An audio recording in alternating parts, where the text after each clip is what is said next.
Bonjour à toutes et à tous et bienvenue dans ce nouvel épisode du Mindset Show.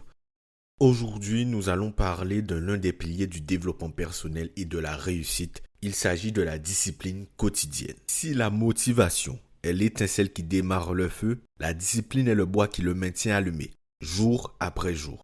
Sans discipline, la motivation s'essouffle, mais avec elle, vous pouvez transformer de simples rêves en réalité tangible. Dans cet épisode, nous allons explorer pourquoi la discipline est essentielle, comment établir des routines puissantes, que ce soit pour vos études, votre travail ou même dans vos projets personnels. Il y a un mythe courant dans le monde du développement personnel qui dit que la motivation est tout ce dont vous avez besoin pour réussir. Mais la vérité est que la motivation fluctue. Elle monte et descend comme une vague. Certains jours, vous vous sentirez invincible, prêt à conquérir le monde. Lorsque d'autres jours, vous aurez envie de rester au lit et de tout abandonner. C'est ici que la discipline rentre en jeu. La discipline est ce qui vous fait avancer quand la motivation vous fait défaut. C'est le moteur silencieux qui vous pousse à agir, même quand vous n'en avez pas envie. La clé de tout succès est la répétition et la régularité. Que vous soyez en train d'apprendre une nouvelle langue, de lancer une entreprise ou de vous entraîner pour un marathon. C'est la pratique quotidienne et la constance qui vous mène à la maîtrise. En surmontant les petits défis quotidiens, vous entraînez votre esprit à devenir plus résilient. Chaque action disciplinée est une victoire contre la procrastination, l'autosabotage et la peur. Beaucoup de personnes pensent que la motivation mène à l'action, mais souvent c'est l'action qui crée la motivation. En agissant quotidiennement, même par petites étapes, vous générez un élan qui alimente votre motivation. Pour ancrer la discipline dans votre vie, vous devez créer des routines. Les routines sont des actions que vous effectuez de manière automatique sans y réfléchir. Quand quelque chose devient une routine, cela ne dépend plus de votre volonté ou de votre humeur. Nous allons voir ensemble quelques étapes pour créer des routines puissantes. Premièrement, commencez petit. Souvent, nous nous fixons des objectifs énormes qui sont difficiles à maintenir. Donc, au lieu de cela, commencez par de petites actions qui sont faciles à intégrer dans votre quotidien. Par exemple, si vous voulez commencer à lire plus, commencez par lire 5 minutes par jour. Deuxièmement, soyez spécifique. Une routine efficace doit être claire et précise. Ne dites pas simplement « je veux faire plus de sport », mais dites plutôt « je vais faire 20 minutes de jogging tous les matins à 7 heures ». Troisièmement, créez un environnement favorable. Si vous souhaitez lire plus, placez votre livre sur votre table de nuit ou emportez-le avec vous. Si vous voulez mettre en place une routine sportive le matin, préparez vos vêtements de sport la veille au soir. Quatrièmement, utilisez le pouvoir de l'habitude. Associez une nouvelle habitude à une habitude déjà établie. Par exemple, si vous buvez votre café tous les matins, associez ce moment à 5 minutes de méditation ou d'étirement. Et cinquièmement, suivez votre progression. Utilisez un carnet ou une application pour suivre vos habitudes.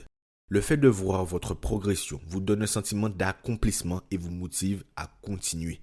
La discipline n'est pas quelque chose de naturel pour la plupart d'entre nous. C'est une compétence qui se développe avec le temps et la pratique. Donnez-vous des délais pour accomplir vos tâches. Quand vous savez que vous avez 1 heure pour faire quelque chose, vous vous concentrez et vous restez engagé. Identifiez les distractions qui vous empêchent d'être discipliné, que ce soit votre téléphone, les réseaux sociaux, ou la télévision allumée. Éliminez-les de votre espace de travail ou de votre environnement.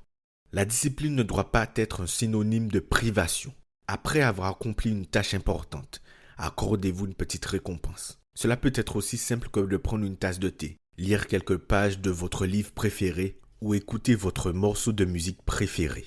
J'ai conscience que pour certaines personnes, se récompenser est synonyme de shopping, mais ce ne serait pas une récompense saine. En plus de vous revenir à très cher, cela ne serait pas très cohérent. Récompensez-vous plutôt avec des activités qui peuvent être distrayantes, mais qui vous font sincèrement du bien, pour vous encourager à continuer. Cela peut sembler drôle ou étrange de se dire « je vais me récompenser », mais c'est exactement le même fonctionnement qui vous fait procrastiner. Vous préférez allumer Netflix plutôt que d'aller faire du sport. C'est simplement parce que votre corps y trouve son compte et prend du plaisir. Même si vous avez totalement conscience que la meilleure chose serait de partir faire du sport. Étant donné que c'est une action difficile et que vous n'y prenez aucun plaisir, ne comptez pas sur votre cerveau pour vous encourager à le faire. C'est parce que la nicotine agit sur le système nerveux et qu'elle active le circuit de la récompense et la libération de dopamine que les gens deviennent addicts au tabac. Trouver une manière de se récompenser et d'y prendre plaisir est la meilleure manière de faciliter la mise en place d'une routine. Soyez conscient des moments où vous sentez la tentation de procrastiner ou de vous détourner de vos objectifs. Prenez une respiration profonde. Rappelez-vous de vos objectifs et choisissez de persévérer. Lorsque vous cultivez la discipline dans votre vie quotidienne, vous commencez à remarquer des changements profonds dans votre état d'esprit et votre productivité. Chaque petite victoire que vous réalisez renforce votre confiance en vous. Vous commencez à croire en votre capacité à accomplir ce que vous vous êtes fixé comme objectif. Avoir une routine structurée vous permet de savoir ce qui doit être fait et quand, ce qui réduit l'incertitude et par conséquent le stress. Vous perdez moins de temps à procrastiner ou à vous demander quoi faire ensuite. Vous passez directement à l'action. Avec des routines et une discipline quotidienne, vous êtes constamment en mouvement vers vos objectifs, plutôt que de vous sentir stagnant ou bloquant. Pour terminer cet épisode, je veux vous donner des exercices pratiques à intégrer dans votre quotidien pour bâtir votre discipline. Premièrement, établissez une routine matinale. Commencez chaque journée avec une routine qui vous met dans un état d'esprit de productivité. Cela peut inclure de l'exercice, de la méditation, de la lecture ou de l'écriture. Deuxièmement, définissez 3 objectifs quotidiens. Chaque matin, fixez 3 objectifs que vous souhaitez accomplir dans la journée. Cela vous aidera à rester concentré et aligné. Troisièmement, pratiquez la discipline mentale. Engagez-vous à ne pas céder à la tentation d'abandonner ou de remettre à plus tard. Chaque fois que vous ressentez la tentation, rappelez-vous de votre pourquoi, la raison pour laquelle vous faites les choses. Quatrièmement, planifiez des moments de repos. La discipline, ce n'est pas en faire plus sans cesse, mais savoir quand équilibrer le travail et le repos. Planifiez des moments de détente pour éviter l'épuisement. La discipline est l'un des plus grands outils que vous pouvez développer pour réussir, que ce soit dans vos études, votre carrière ou vos projets personnels. Ce n'est pas facile, mais c'est incroyablement puissant. La discipline est ce qui vous fait avancer quand tout en vous veut abandonner. C'est ce qui transforme vos rêves en réalité. Alors, engagez-vous aujourd'hui à cultiver votre discipline. Créez vos routines, suivez vos progrès et gardez vos yeux sur vos objectifs. Rappelez-vous, chaque petit pas compte. Chaque action disciplinée vous rapproche de la vie que vous voulez vraiment. Je vous remercie d'avoir écouté cet épisode du Mindset Show. Demain, nous parlerons de comment transformer les échecs en opportunités de croissance. C'est un épisode que vous ne voulez absolument pas manquer. En attendant, n'hésitez pas à vous abonner, à laisser une note sur ce podcast et à nous suivre sur nos différents réseaux sociaux. C'était Jordan pour vous servir. On se dit à demain pour le prochain épisode. Salut.